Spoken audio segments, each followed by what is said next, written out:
Assalamualaikum warahmatullahi wabarakatuh. Perkenalkan, nama saya Anissa Aulia Febrina Ayunda dengan NIM F551244005. Pada kesempatan ini akan menjelaskan mengenai prinsip dasar dari REST dan juga GraphQL. Adapun tujuan dari pembahasan saya dan teman-teman kelompok saya adalah untuk memahami prinsip dasar RESTful API dan juga GraphQL, menganalisis perbedaan teknis keduanya dengan studi kasus nyata, melatih kemampuan berpikir kritis dan juga argumentatif, dan membiasakan penggunaan dokumentasi resmi API sebagai sumber rujukan. Sebelum saya masuk ke dalam pembahasan inti, izinkan saya untuk memberikan sedikit pengantar dari REST dan juga GraphQL. REST dan juga GraphQL adalah dua gaya arsitektur API modern yang memungkinkan komunikasi antara front-end dan juga back-end. REST sendiri lebih konvensional, dan GraphQL lebih baru dan juga fleksibel. Selanjutnya, saya akan menjelaskan mengenai prinsip dasar dari REST dan juga GraphQL. Baik, selanjutnya saya akan menjelaskan mengenai prinsip dasar REST. Jadi, REST adalah singkatan dari Representational State Transfer. REST merupakan gaya arsitektur yang diperkenalkan oleh Fielding pada tahun 2000, yang diikuti oleh banyak API web modern. REST sendiri bukan sebuah protokol, melainkan sebuah arsitektur, karena ia mendefinisikan seperangkat panduan untuk merancang API agar bisa mengakses dan memanipulasi sumber daya menggunakan HTTP melalui jaringan. Untuk mengurangi latensi interaksi dan juga keamanan, REST menekankan skalabilitas interaksi komponen, generalitas antarmuka, penerapan komponen secara otonom, dan juga komponen perantara. Selanjutnya yaitu karakteristik utama. Yang pertama ada klien dan server, yaitu pemisahan yang jelas antara klien dan juga server. Yang kedua ada stateless, artinya setiap permintaan harus berdiri sendiri dan mengandung semua informasi yang diperlukan. Yang ketiga ada cacheable, response harus dapat disimpan dalam cache untuk meningkatkan performa. Yang keempat ada uniform interface, yaitu antarmuka yang konsisten dan seragam untuk semua komponen. Yang kelima ada layer system, yaitu arsitektur berlapis untuk meningkatkan skalabilitas. Selanjutnya ada implementasi dan juga fleksibilitas. REST sendiri tidak menerapkan aturan apapun tentang bagaimana ia harus diimplementasikan pada tingkat yang lebih rendah. Sebaliknya, ia mendefinisikan serangkaian batasan desain tingkat tinggi, termasuk pemisahan masalah yang terkait dengan klien dan server, stateless, kemampuan untuk menyimpan data dalam cache, memiliki antarmuka yang seragam antar komponen, multi-layer, dan kode sesuai permintaan. Artinya, REST dapat diimplementasikan dengan berbagai cara dan tidak ada penegakan untuk mengadopsi pola desain tertentu. Jadi, REST ini tidak memiliki aturan tertentu. Lalu, REST juga sangat fleksibilitas. Ia dapat diimplementasikan dengan berbagai bahasa seperti Python dan C# dan framework Express dan juga Ruby on Rails. Selanjutnya ada konsep sumber daya, seperti dokumen, gambar, layanan, dan juga objek. Jadi segala sesuatu yang berbentuk dari keempat ini dapat menjadi sebuah resource atau sumber daya. Selanjutnya ada format dan metode HTTP. Format yang digunakan oleh REST umumnya menggunakan JSON, HTML, dan juga teks biasa. Lalu untuk metode HTTP atau kata kerja dari REST API ada 5, yaitu GET, fungsinya itu untuk mengambil data. Yang kedua ada POST, untuk membuat data baru. Yang ketiga ada PUT, untuk memperbarui data dengan mengganti seluruhnya. Yang keempat ada PATCH, untuk memperbarui data sebagian. Dan yang kelima ada DELETE, untuk menghapus data. Selanjutnya yaitu penggunaan umum. REST sendiri umumnya digunakan untuk komunikasi aplikasi seluler dengan back-end, aplikasi web yang dibangun dengan Rig dan juga Vue yang nantinya akan berkomunikasi dengan server back-end. Selanjutnya, saya akan menjelaskan mengenai prinsip dasar dari GraphQL. Jadi yang pertama, apa itu GraphQL? Jadi GraphQL itu merupakan singkatan dari Graph Query Language, yang awalnya dikembangkan di aplikasi Facebook pada tahun 2012 sebelum diubah menjadi sumber terbuka sekitar tahun 2016. GraphQL sendiri adalah bahasa query untuk API dan juga mesin runtime query. GraphQL sendiri bertindak sebagai lapisan middleware antara sumber data front-end dan juga back-end, termasuk juga dengan basis data. Kebanyakan GraphQL juga digunakan sebagai spesifikasi API yang lebih baik untuk sistem back-end. GraphQL juga dikenal sebagai spesifikasi API yang lebih efisien.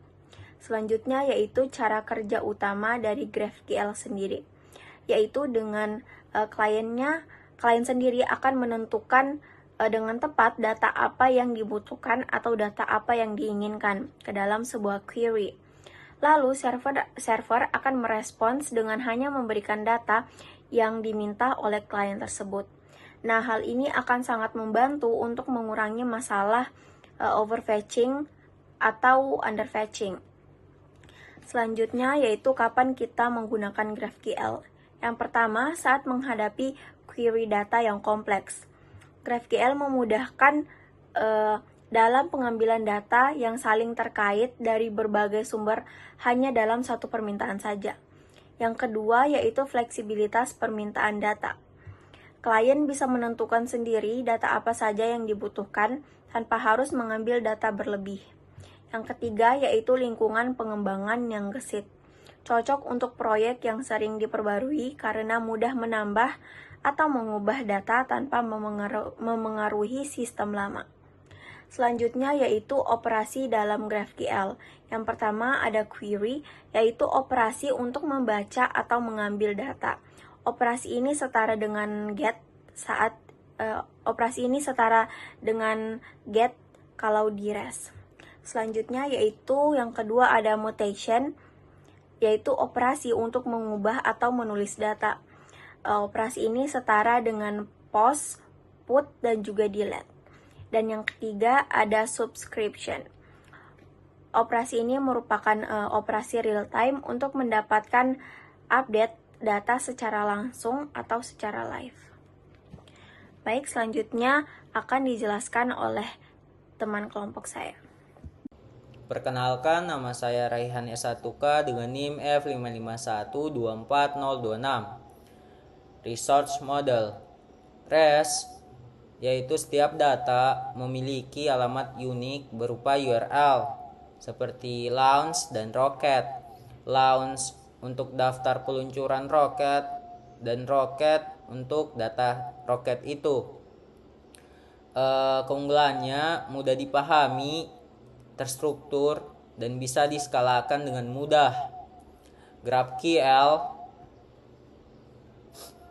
itu berbeda dengan REST karena hanya memiliki satu endpoint utama, yaitu GraphQL. Keunggulannya fleksibel dan efisien karena hanya data yang kita mau yang akan ditampilkan atau dikirim.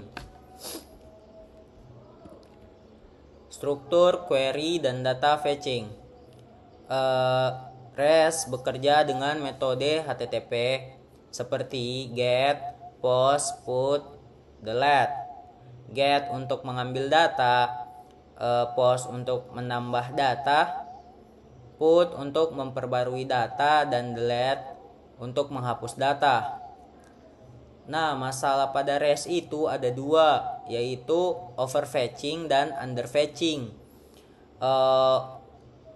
Overfetching itu kayak kadang server mengirim lebih banyak data dari yang dibutuhkan, sedangkan under itu sebaliknya.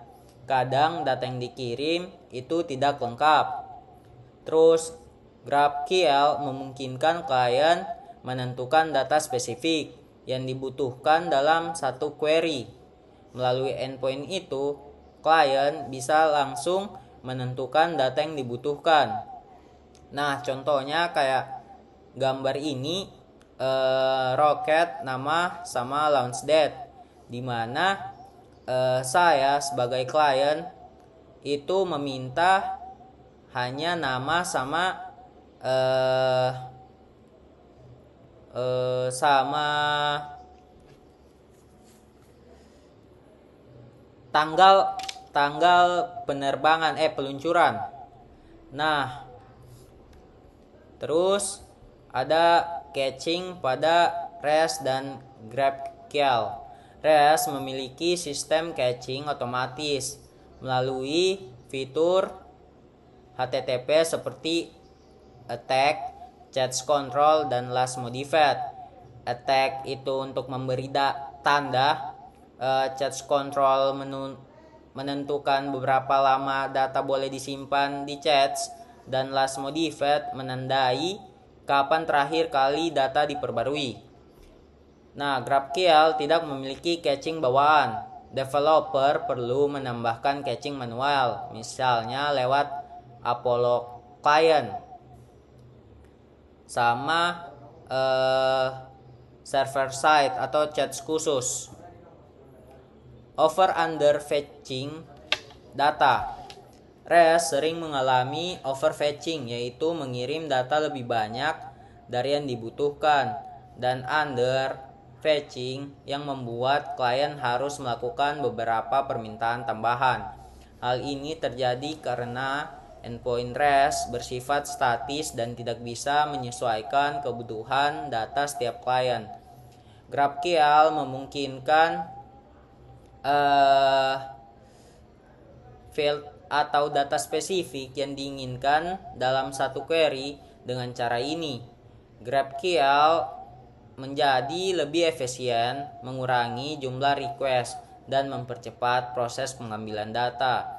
REST tetap unggul dalam kesederhanaan dan cocok untuk sistem dengan struktur data yang tetap. Nah, versioning. REST menggunakan versioning pada endpoint seperti API v1 untuk menandai perubahan struktur data dan menjaga kompatibilitas aplikasi lama. Nah, kalau kita mau mengupdate atau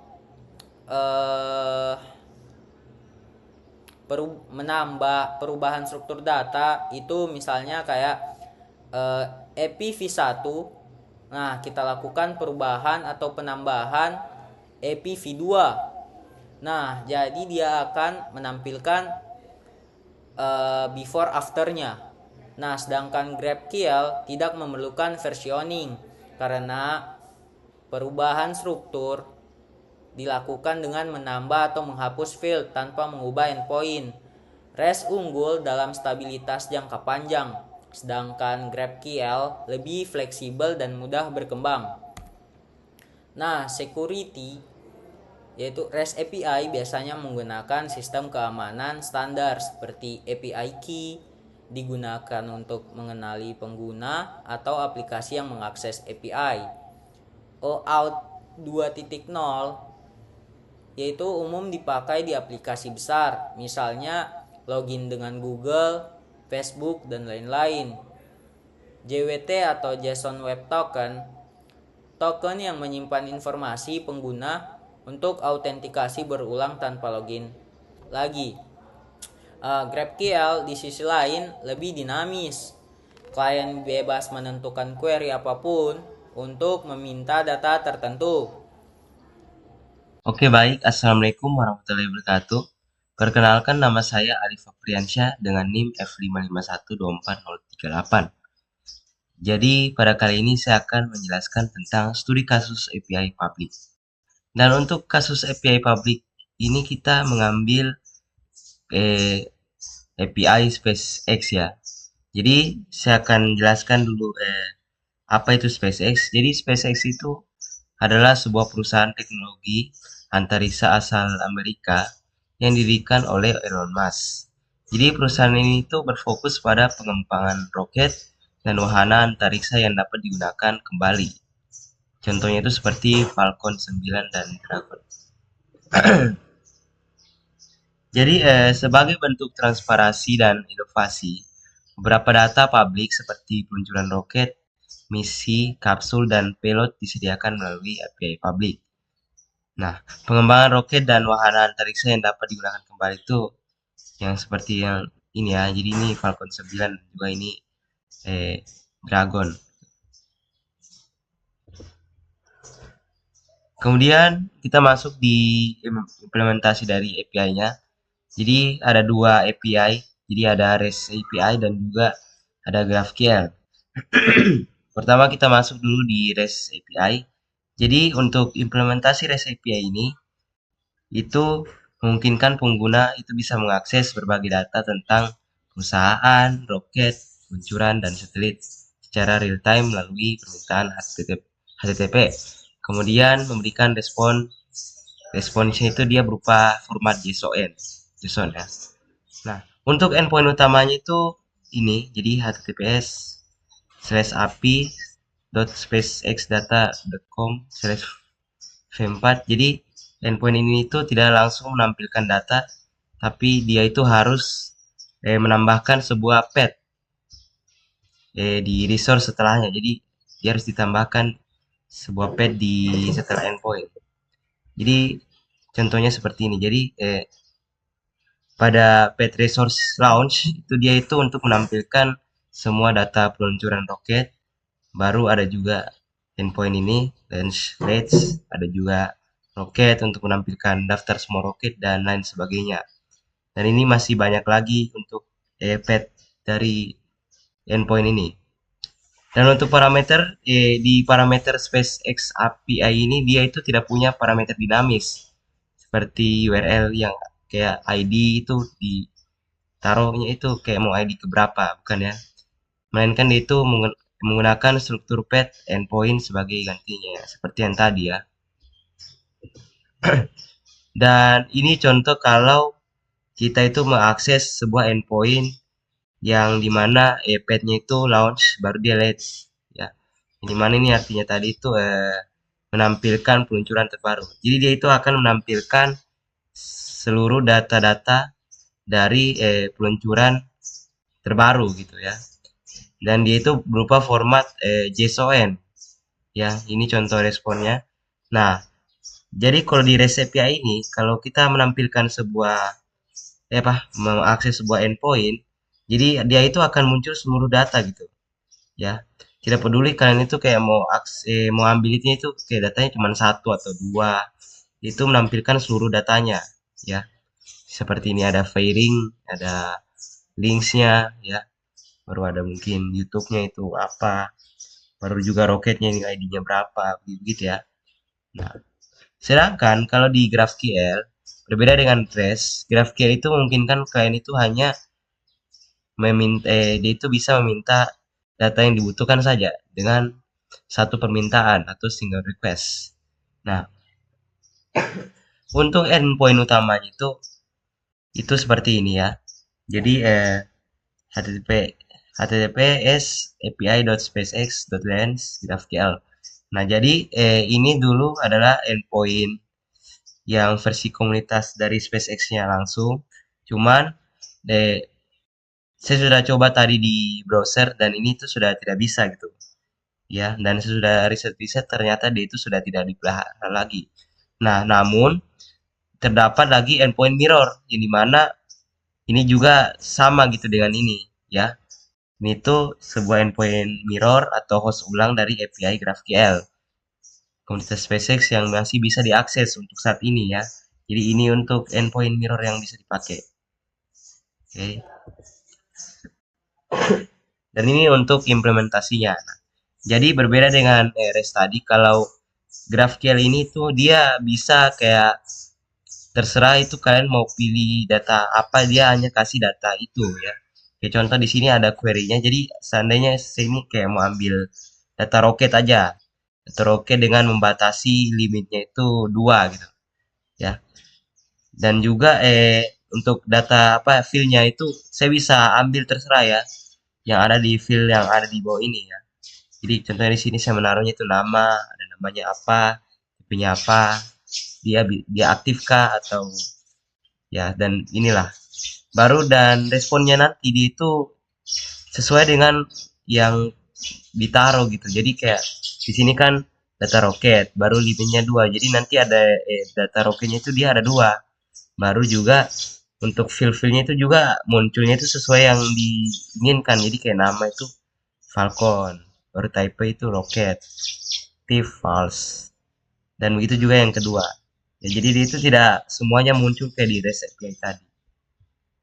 Oke, jadi itu saja, cukup sekian dari saya. Saya akhiri, wassalamualaikum warahmatullahi wabarakatuh. Dan saya akan lanjut ke teman saya.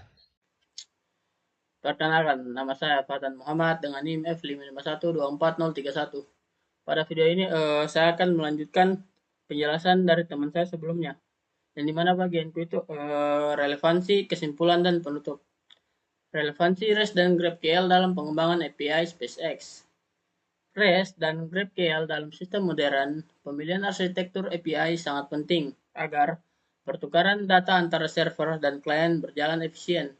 REST dan GraphQL adalah dua pendekatan yang sering digunakan karena keduanya memiliki karakteristik dan keunggulan masing-masing.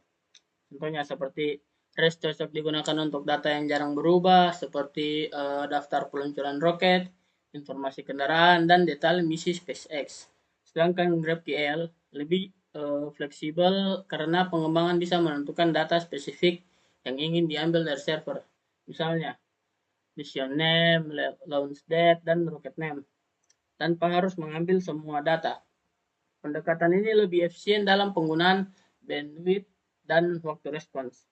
Perbandingan sederhananya itu seperti REST diibaratkan warung nasi Padang. Semua lauk disajikan meskipun tidak semuanya dimakan. Kemudian GraphQL seperti menu digital, hanya memilih data yang dapat benar dibutuhkan, sehingga lebih hemat dan lebih efisien. Kemudian di sini ada kekurangan dan kelebihan REST dan GraphQL. Kemudian yang pertama, kelebihan REST, stabil dan mudah diimplementasikan, mendukung caching bawaan dari HTTP, cocok untuk sistem dengan data yang tetap berulang. Contohnya, HTTPS, API, SpaceXData.com, View4, Launch. Kemudian kekurangan REST itu kadang mengambil data berlebihan yang tidak selalu dibutuhkan. Kemudian kurang efisien untuk data yang kompleks dan sering berubah. Kemudian kelebihan dari GraphQL itu menggunakan satu endpoint untuk semua data, bisa mengambil data sesuai kebutuhan tanpa overfetching atau underfetching. Kemudian kekurangan GraphQL itu lebih rumit karena membutuhkan pemahaman skema dan resolver. Tidak sepraktik REST untuk sistem yang sederhana. Kemudian di sini ada penutupnya. REST dan GraphQL memiliki keunggulan masing-masing. REST unggul dalam kestabilan dan kesederhanaan, sementara GraphQL unggul dalam fleksibilitas dan efisiensi. Keduanya bisa digunakan sesuai kebutuhan sistem. REST cocok untuk sistem yang statis dan mudah dipelihara. GraphQL cocok untuk aplikasi yang dinamis dan membutuhkan data kompleks. Melalui studi kasus SpaceX API, dapat dilihat bahwa kedua pendekatan ini tidak saling bersaing, tetapi justru bisa saling melengkapi dalam pengembangan API modern. Terima kasih.